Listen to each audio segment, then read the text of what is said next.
Voice of Nations. International news. Today's headlines. Joe Biden said on Tuesday that the U.S. is ready to engage in diplomacy with Russia. Russian FM has stated that in their response to Moscow's security proposals, the US and NATO reacted positively to some of the initiatives that they have been rejecting for years.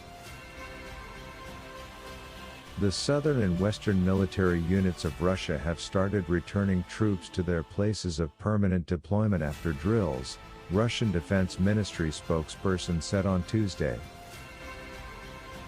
NATO frigates attempted to conduct electronic reconnaissance of Russian ships during the exercises of the Navy units in the Mediterranean Sea, Russian media reports early on Wednesday. Ukrainians should set alarms and see if anything happens, Kremlin responds to invasion news. Putin has called the events taking place in the Donbass region of Ukraine genocide. Russia's lower house of parliament voted on Tuesday to ask President Vladimir Putin to recognize two Russian-backed breakaway regions in eastern Ukraine as independent, the House Speaker said. Republican members of the U.S. Senate introduced legislation that would impose sanctions on Moscow and support Kiev in the event of a Russian invasion of Ukraine. Israel has suspended participation in a deal on the transfer of Iron Dome missile defense system to Kiev signed between the U.S. and Ukraine, fearing damaging bilateral relations with Russia. China on Tuesday called the U.S. decision to split Afghan reserves a robbery and urged Washington to return the money to Afghans.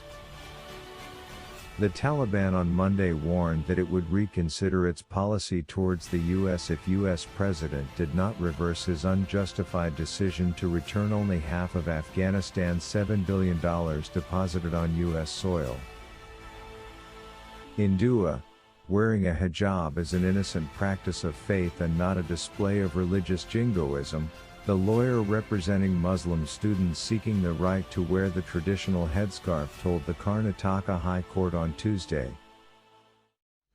A dispute over restrictions on the wearing of the hijab by female students has now reached India's most populous state of Uttar Pradesh, with a group of youngsters asking a college to ban the head covering.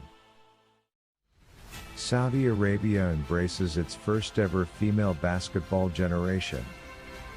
Iran has set an agreement to revive a 2015 nuclear deal with world powers was at hand, but insisted that sanctions be truly lifted through ongoing talks in Vienna. Israel has been pressing the Biden administration to designate Yemen's Houthi rebels as a terror group, at the UAE behest, Israeli media reports.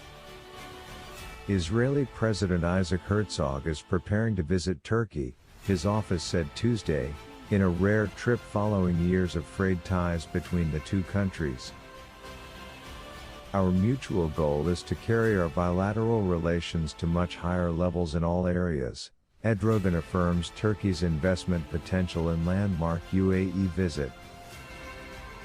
4 civilians were killed and 12 others were injured in a rocket attack Tuesday by the YPG/PKK terrorist group on the Syrian town Azaz.